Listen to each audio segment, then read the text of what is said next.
Montessori apparatus ട്രെയിനിങ്ങിൽ mathematical apparatus ആണ് ഇന്ന് നോക്കാൻ പോകുന്നത്. എന്താണ് മാത്തമാറ്റിക്സ്? അപ്പോൾ നമുക്കറിയാം മാത്സ് എന്താണെന്നുള്ളത്. സിമ്പിൾസ് ആൻഡ് നമ്പേഴ്സ് തമ്മിലുള്ള ഒരു റിലേഷൻഷിപ്പാണ് മാത്സ് എന്ന് പറയുന്നത്. നമുക്ക് എവിടെ നോക്കിയാലും മാത്സ് കാണാം. അപ്പോൾ നമുക്ക് മാത്സ് എങ്ങനെ കുട്ടികളിലേക്ക് ഇൻട്രൊഡ്യൂസ് ചെയ്യാം, എങ്ങനെ ഇൻട്രൊഡ്യൂസ് ചെയ്യാൻ പറ്റും നിങ്ങൾക്ക് പറയാൻ പറ്റും?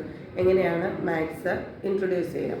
അപ്പോൾ നമുക്കറിയാം മാത്സ് എന്ന് പറഞ്ഞാൽ നമ്പറും അല്ലെങ്കിൽ ക്വാണ്ടിറ്റീസും അത് തമ്മിലുള്ള റിലേഷൻഷിപ്പാണെന്ന് പറഞ്ഞു. അപ്പോൾ നമ്മളൊരു കുട്ടിയിലേക്ക് മാത്സ് എന്ന് പറയുന്ന സാധനം എന്താണെന്ന് എങ്ങനെ പറഞ്ഞു കൊടുക്കാൻ പറ്റും? അത് നമുക്കൊരു ക്വസ്റ്റ്യനിലൂടെ ചെയ്യാം. വാട്ട് ഈസ് യുവർ ഏജ്, അല്ലെങ്കിൽ നിങ്ങളുടെ ഏജ് എത്രയാണ്, ഹൗ ഓൾഡ് ആർ യു എന്നുള്ളൊരു ക്വസ്റ്റ്യനിലൂടെയാണ് നമ്മൾ എന്ത് ചെയ്യുക, കുട്ടികളിലേക്ക് എപ്പോഴും മാത്സ് കൊടുക്കുക. അപ്പോൾ ആ കുട്ടികൾ എന്താ പറയുക, 1 2 3 അങ്ങനെ ഓരോ നമ്പേഴ്സ് പറയും. That is the number. അതാണ് എന്ത് നമ്പർ എന്ന് പറഞ്ഞേക്കണേ. അപ്പോൾ ഒരു വസ്തുവിനെ അപ്പോൾ അവരുടെ റിയൽ ലൈഫുമായിട്ട് കമ്പയർ ചെയ്യുമ്പോൾ ഓരോ വസ്തുവിൻ്റെയും എണ്ണം എത്രയാണ്, അല്ലെങ്കിൽ അത് എത്രയാണ്, ഏത് സിമ്പിളാണോ ഡിനോട്ട് ചെയ്യുന്നത്, അതാണ് നമ്പേഴ്സ് എന്ന് മനസ്സിലാക്കുന്നത്. ഈ ഒരു രീതിയിലാണ് എന്ത് മാത്സ് കുട്ടികളിലേക്ക് നമ്മൾ ഇൻട്രൊഡ്യൂസ് ചെയ്ത് പോകുന്നത്. അതുപോലെ തന്നെ മാത്സിൽ വരുന്ന മറ്റു കാര്യങ്ങളാണ് എന്ത് അരിത്തമെറ്റിക്കിൽ വരുന്നതാണ് സബ്സ്ട്രാക്ഷൻ, അഡീഷൻ, ഡിവിഷൻ, മൾട്ടിപ്ലിക്കേഷൻ. അത് മാത്രമാണോ മാത്സ്? അല്ല. മാത്സ് എന്ന് പറയുന്നത് ഇപ്പോൾ നമ്മൾ ഓരോ നമ്പറും അത് തമ്മിലുള്ള റിലേഷൻഷിപ്പ്, ക്വാണ്ടിറ്റീസും തമ്മിലുള്ള റിലേഷൻഷിപ്പ്, അതൊരു പോയിന്റ്. ഇപ്പം നമ്മുടെ ചുറ്റും എടുത്തു കഴിഞ്ഞാൽ നമുക്കറിയാം കുട്ടികളെ ഫസ്റ്റ് തന്നെ ഒരു കേക്ക്, അല്ലെങ്കിൽ കേക്ക് ഉണ്ട് കഴിഞ്ഞാൽ ഒരു പിസ്സ ഉണ്ട് കഴിഞ്ഞാൽ അവർ ഏത് ഷേപ്പായിരിക്കും ആദ്യം പറയുന്നത്? ട്രയാങ്കിൾ. കേക്കിൻ്റെ ട്രയാങ്കിൾ പീസ്. ഒരു പീസ് ഓഫ് കേക്ക് കാണുമ്പോൾ അവരെപ്പോഴും അവർക്കടെ ഉള്ളിൽ വരുന്നത്, അല്ലെങ്കിൽ പിസ്സ വരുമ്പോഴായാലും.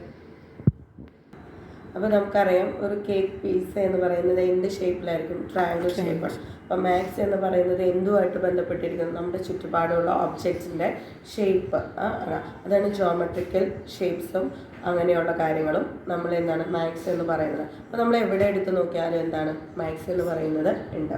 ഓക്കെ, അപ്പോൾ നമ്മൾ ഫസ്റ്റ് മാത്സിലേക്കാണ് പോകുന്നത്. മാത്സിൻ്റെ ആദ്യത്തെ അപ്പാരറ്റസായ നമ്പർ റോഡാണ് നമ്മൾ ഇന്ന് പ്രസൻറ്റ് ചെയ്യാൻ പോകുന്നത്. അപ്പോൾ എന്താണ് നമ്പർ റോഡ് എന്ന് നോക്കാം. 10 വുഡൻ റോഡ്സിനെയാണ് നമ്മൾ നമ്പർ റോഡ് എന്ന് പറയുന്നത്. അത് 2 കളേഴ്സിൽ ഡിഫറെൻ്റ് ആയിട്ട് പാർട്ടീഷൻ ചെയ്തിട്ടുണ്ട്. റെഡ് ആൻഡ് ബ്ലൂ കളറിലായിരിക്കും വരുന്നത്. അതുപോലെ തന്നെ ഇതിൻ്റെ ഇതെന്ന് പറഞ്ഞാൽ 1 സെൻറ്റിമീറ്റർ തൊട്ട് 100 സെൻറ്റിമീറ്റർ വരെയുള്ള ലോങ് റോഡ്സുകളാണ് എന്ത് നമ്പർ റോഡിൽ വന്നിരിക്കുന്നത്. നമ്മൾക്ക് കണ്ടിരുന്നു റെഡ് റോഡിനോട് സമാനമായിട്ട് തന്നെയാണ് 100 സെൻറ്റിമീറ്റർ വരെയുള്ള ലോങ് റോഡുകളാണ് വരുന്നത്. അതായത് 1 to 10 വേരിയേഷനിലാണ് ഈ റോഡുകൾ പ്രസൻറ്റ് ചെയ്തിരിക്കുന്നത്. ഓക്കെ, അപ്പോൾ ഫസ്റ്റത്തെ 1 റോഡ് എന്ന് പറയുന്നത് 10 സെൻറ്റിമീറ്റർ ആയിരിക്കും. അതിൻ്റെ ലെങ്ത് എന്ന് പറഞ്ഞിരിക്കുന്നത് അത് റെഡ് ഇൻ കളറിലായിരിക്കും. ഓക്കെ, ദെൻ സെക്കൻഡ് 1 എന്ന് പറഞ്ഞിട്ടുണ്ടെങ്കിൽ 1ൻ്റെ ചോയ്സ് ആണ്, എന്ന് വെച്ചാൽ 1ൻ്റെ ഇരട്ടിയായിരിക്കും സെക്കൻഡ് റോഡ് എന്ന് പറഞ്ഞിട്ടുണ്ടെങ്കിൽ. അതേപോലെ അതിനെ നമ്മൾ 2ആയിട്ട് പാർട്ടീഷൻ ചെയ്തിരിക്കുകയാണ്. 10 സെൻറ്റിമീറ്റർ റെഡും 10 സെൻറ്റിമീറ്റർ ബ്ലൂവും. ഇനി സെക്കൻഡ് 1 എന്ന് പറഞ്ഞിട്ടുണ്ടെങ്കിൽ എന്തായിരിക്കും? തേർഡ് 1 എന്ന് പറഞ്ഞിട്ടുണ്ടെങ്കിൽ 1ൻ്റെ 3 ഇരട്ടിയാണ്, അതായത് 3 മടങ്ങായിരിക്കും.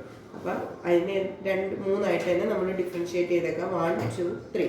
ഓക്കെ, അപ്പോൾ ഈ ഒരു രീതിയിൽ തന്നെ 10 നമ്പർ റോഡ്സും അറേഞ്ച് ചെയ്തിരിക്കുന്നത്. ഓക്കെ, അപ്പോൾ ഇടവിട്ട ഗ്യാപ്പിൽ ബ്ലൂ ആൻഡ് റെഡിലായിരിക്കും വരുന്നത്. എപ്പോഴും റെഡ് എന്ന് പറയുന്ന നമ്പർ 10 ആയിരിക്കും. അത് എപ്പോഴും 1 സെൻറ്റിമീറ്റർ താഴെയായിരിക്കും ഇരിക്കുന്നത്. 1 ആയിരിക്കും 10 സെൻറ്റിമീറ്റർ എന്ന് പറയുന്ന റെഡ് റോഡ് എപ്പോഴും എവിടെയായിരിക്കും? താഴെയായിരിക്കും. സ്റ്റാർട്ടിങ് പോയിന്റ് അത് 1 എന്ന് റെപ്രസെൻ്റ് ചെയ്യും. ഓക്കെ, അപ്പോൾ ദിസ് ഈസ് നമ്പർ റോഡ് 1. അപ്പോൾ നമ്മൾ എപ്പോഴും ഹൊറിസോണ്ടലി വേണം പ്ലേസ് ചെയ്യാൻ. അപ്പോൾ ഒബ്ജക്റ്റ് നമ്മൾ നമ്മുടെ ഓപ്പൺ ഷെൽഫിൽ നിന്ന് നമ്മുടെ വർക്കിംഗ് പ്ലേസിലേക്ക് കൊണ്ടുവന്നു. വർക്കിംഗ് പ്ലേസിൽ നമ്മൾ ഹോൾഡ് ചെയ്ത് നമ്മുടെ പൊസിഷനിൽ വയ്ക്കാം. ഓക്കെ, ദെൻ ഹോൾഡ് ചെയ്തിട്ട് ദിസ് ഈസ് 1. നമ്മൾ എന്ത് ചെയ്യണം? ട്രേസ് ചെയ്യുക. ഇതിൻ്റെ മുകളിൽ കൂടെ ഒന്ന് ട്രേസ് ചെയ്യുക. എന്നിട്ട് കുട്ടികളോട് പറയുക 1. This is 1. Okay, then take the another and place it and say 1 2 1 2. Okay, then third 1 1 2 3 1 2 3. അപ്പോൾ ഇങ്ങനെയാണ് നമ്മൾ പ്രസൻറ്റ് ചെയ്യുന്നത്. അതുപോലെ ഫസ്റ്റ് ക്ലാസ്സുകളിൽ നമ്മൾ 3 നമ്പർ റോഡ്സ് ആയിരിക്കും എന്ത് ചെയ്യണേ പ്രസൻറ്റ് ചെയ്യുന്നത്. ആ 3 നമ്പർ റോഡ്സ് പ്രസൻറ്റ് ചെയ്തതിന് ശേഷം മാത്രമാണ് ബാക്കി നമ്പർ റോഡ്സ് പ്രസൻറ്റ് ചെയ്യുള്ളൂ. ഇത് 3 പീരീഡ് ലെസൺ പ്ലാനിലാണ് നമ്മൾ പോകുന്നത്. 3 പീരീഡ് ലെസൺ പ്ലാൻ എന്ന് വെച്ചിട്ടുണ്ടെങ്കിൽ ഫസ്റ്റ് ഏതാണോ ഒബ്ജക്റ്റ് അത് കുട്ടികളെ ഐഡൻറ്റിഫൈ ചെയ്യാൻ പഠിപ്പിക്കുക. സെക്കൻഡ് ക്ലാസ്സിൽ ഫസ്റ്റ് ക്ലാസ്സിൽ നെയിമിങ്, അതായത് കുട്ടി അത് എന്താണെന്ന് പറയാൻ പഠിക്കുക. സെക്കൻഡ് ക്ലാസ്സിൽ അത് ഐഡൻറ്റിഫൈ ചെയ്യാൻ പഠിക്കുക. തേർഡ് ക്ലാസ്സിലാണ് വാട്ട് ഈസ് ദിസ്, ഇത് എന്താണെന്ന് പറയാം. ഇതാണ് 3 പീരീഡ് ലെസൺ പ്ലാൻ എന്ന് പറയുന്നത്. അതായത് 3 പാറ്റേണിലായിരിക്കും നമ്മുടെ ക്ലാസ് അറേഞ്ച് ചെയ്തിരിക്കുന്നത് 3 പീരീഡിൽ. അപ്പോൾ ഫസ്റ്റ് നമ്മൾ എന്ത് പറയും, this is 1 the number name കുട്ടി പഠിക്കും. This is 1. The second period അത് എന്തായിട്ട് മാറും, നമ്മൾ കുട്ടീനോട് ചോദിച്ചും take the number rod 1, take the number rod 1.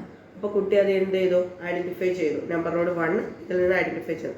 Third ക്ലാസ്സിൽ നമ്മൾ ഏതെങ്കിലും ഒരു നമ്പർ റോഡ് പോയിന്റ് ഔട്ട് ചെയ്തിട്ട് ചോദിക്കും വാട്ട് ഈസ് ദിസ്. അപ്പോൾ കുട്ടി എന്താണ് പറയണം, ദിസ് ഈസ് നമ്പർ 3 റോഡാണെന്ന് പറയാം. ഇങ്ങനെയാണ് നമ്മുടെ 3 പീരീഡ് ലെസൺ പ്ലാൻ പോകുന്നത്. ഓക്കെ, ഇനി എന്താണ് ഈ പറഞ്ഞിരിക്കുന്ന നമ്പർ റോഡിൻ്റെ ഉപയോഗം അല്ലെങ്കിൽ പർപ്പസ് എന്തിനു വേണ്ടിയിട്ടായിരിക്കും നമ്മൾ നമ്പർ റോഡ് ചെയ്യുന്നത് എന്ന് വെച്ചാൽ നമ്മുടെ നമ്പേഴ്സിൻ്റെ സീക്വൻസ് എന്ന് പറഞ്ഞാൽ 1 to 10 ആണെന്ന് മനസ്സിലാക്കുക. അതായത് നമ്പേഴ്സ് 1 2 3 എന്ന ഒരു സീക്വൻഷ്യൽ ഓർഡറിലാണ് ഫോളോ ചെയ്യുന്നതിൽ പോകുന്നതെന്ന് മനസ്സിലാക്കുക. അതാണ് first purpose. Then counting 1 to 10, 1 തൊട്ട് 10 വരെ കൗണ്ട് ചെയ്യുക. അതുപോലെ തന്നെ കുട്ടി മനസ്സിലാക്കുന്നു, നിങ്ങൾക്കറിയാം ഈ റോഡിൽ കാണുമ്പോൾ നിങ്ങൾക്ക് മനസ്സിലാക്കാൻ പറ്റുമോ എന്താണ് ഇതിൻ്റെ ക്വാണ്ടിറ്റീസ് ഇൻക്രീസ് ചെയ്യുകയാണ്.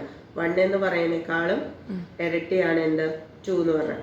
അപ്പോൾ അതിൻ്റെ ക്വാണ്ടിറ്റീസ് എന്ത് ചെയ്യണം, ഇൻക്രീസ് ചെയ്യുകയാണ്. ഇതാണ് മെയിൻ ആയിട്ട് വരുന്ന പർപ്പസ് എന്ന് പറയുന്ന കളി. Okay, then control of error. അതുപോലെ കുട്ടി തെറ്റായിട്ടാണ് ചെയ്യുന്നതെങ്കിൽ അത് മാറ്റാൻ സഹായിക്കുന്നു.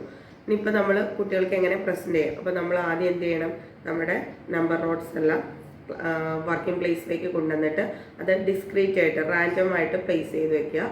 ദെൻ പോയിന്റ് ഔട്ട് ചെയ്തിട്ട് ഓരോന്നും അറേഞ്ച് ചെയ്യുക. സ്റ്റെയർ മോഡൽ ഫസ്റ്റ് അറേഞ്ച് ചെയ്യുക.